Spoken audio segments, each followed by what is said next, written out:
It's the Dubplate Special Master. Live and direct. Breakfast with CubCamTV. Trickstar Radio.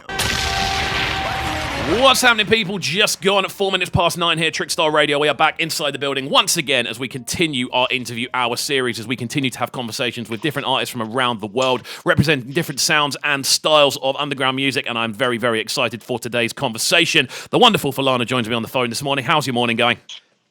It's good. I had a nice little cup of ginger lemon tea. I'm actually in London at the moment, so I'm enjoying this nice London morning as well. Excellent. I'm glad we've got you on a good time then, obviously, not having to do some crazy sort of time difference over the sea. Yeah, definitely. Amazing. Well, it's great to get you on the show. Obviously, with these interviews, what I like to do is really dive into the background of artists and kind of understand their, I suppose, musical journey, where they've come from, and why they make the sounds they do. So, do you want to kind of take me back to how everything sort of started for yourself? Like, when did you first kind of start pursuing this kind of musical journey as a hobby to begin with, I suppose? Yeah, well, I think I've always been a singer. When I was younger, I used to play like in a bucket drum band. So we had drumsticks and a bucket, and we would, make music when I was in elementary school. And I used to enter like singing competitions. Like my first laptop I bought because I won, $1,000 in Toronto from a singing competition. So I always was interested in music. I think having the courage to pursue it professionally is like a completely different energy, and saying this is what I'm going to do when your parents ask you like what do you want to do with your life. So I think it's just been like a journey of like courage and exploring creatively. Awesome. I mean, kind of looking at that sort of like history then, obviously straight from the off, going in from singing competitions to being the way you get your first laptop, like is that something that's kind of always been there for you then in regards to like making music? You've almost kind of grinded from the beginning.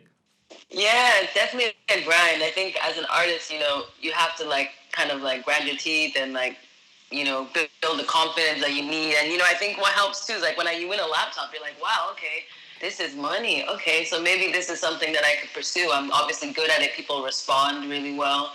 And then you just build from there, like, regardless of where you are in the world, Definitely. I mean, kind of looking through your sort of background then musically, and the sort of sounds we've been hearing, obviously that sort of Canadian, Nigerian kind of balance, I suppose. Like, how would you say that's influenced your sound over the years? Because I suppose they're two, very different sort of areas musically.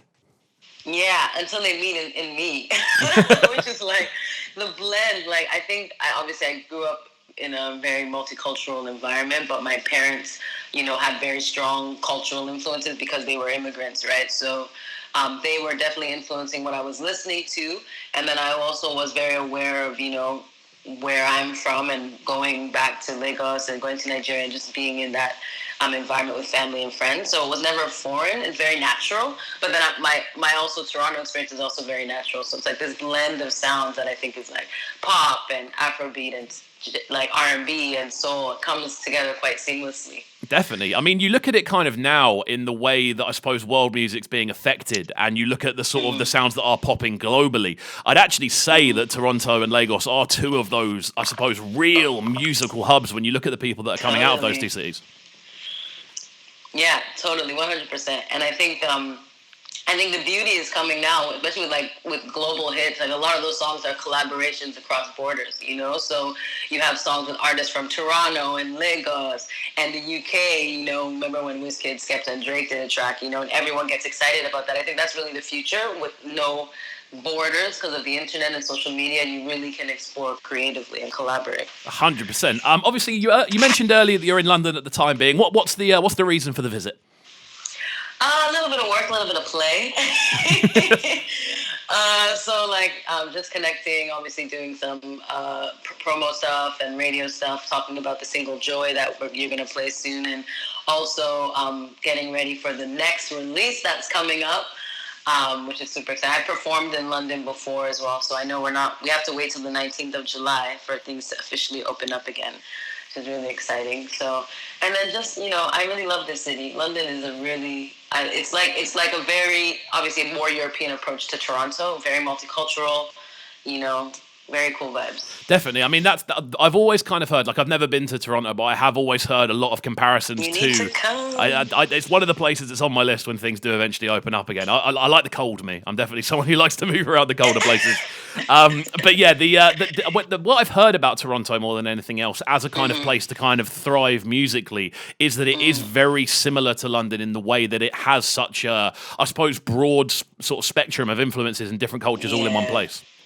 Exactly. And I think that's actually one of the strengths of a city when you have like different cultural influences in your music. You can have, rap music that has dance hall influences, or, someone can really accept, R&B that has Afrobeat influences, I think that's definitely a place where that can happen, just like London. 100%. I mean, obviously, we're mainly here today to talk about the brand new single, Joy. Do you want to talk me through? Do you want to talk me through the background of this one? Because I know there's a big sort of campaign going on for it at the moment. Yeah, well, funny enough, that song was written literally a month before the world went into lockdown. Wow. Like February, I wrote it, recorded it, and it almost felt like, I don't know how to describe it. Every day that went on, the song became felt more and more relevant, and it happened before the time. So it's almost like it was like this divine alignment, creative alignment, The song talks about like looking up and counting your blessings and taking everything one day at a time. And I actually wrote it in Jamaica at G-Jam Studios, like this amazing studio in Jamaica. Anyone from Alicia to Florence and the Machines, Beyonce's recorded there, Wiz is recorded there as well. So, it was the song I feel has really resonated with people in a way that, we need, and just trying to, like, in the simplest way, just spread joy. 100%. I mean, the response to the tune itself seems to have been pretty impactful more than anything else. Do you want to run through a few of the places you've seen it kind of featured and the sort of support you've been getting?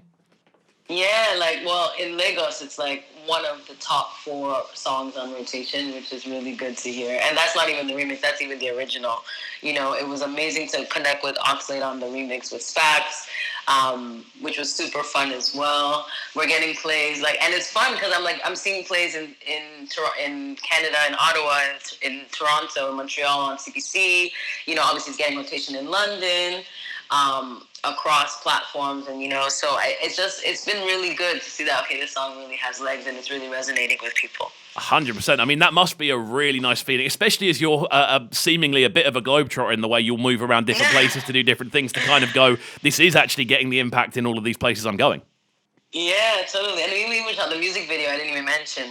We shot the video also in Jamaica, and that has been getting a lot of love just because it's a cute, and really, inspiring story, but in a video with lots of dancing and, fashion and all the stuff that I love.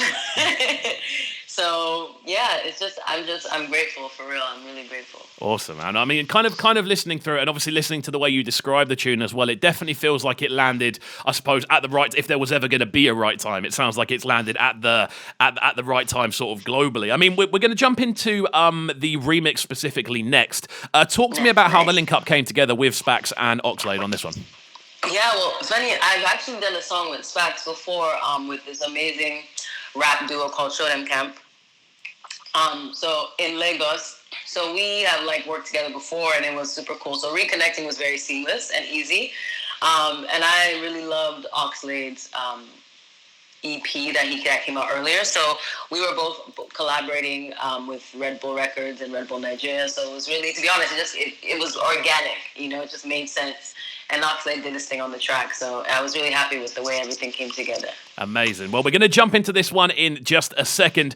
We are live on the Big Bad Trickstar Radio. It's just gone 13 minutes past 9 here. We are streaming live across the south coast of the UK, DAB business. And of course, if you haven't already, make sure you do go and download the Trickstar Radio app. It is available from the App Store and Google Play. In my honest opinion, it's the best way to lock into the show. And of course, you can listen back to all the previous shows as well. We're live on the line with Falana this morning. Keep it locked and don't go anywhere. It's Breakfast with KXVU. This is Breakfast with KXVU, bringing you them morning flavors on Trickstar Radio. Trickstar Radio.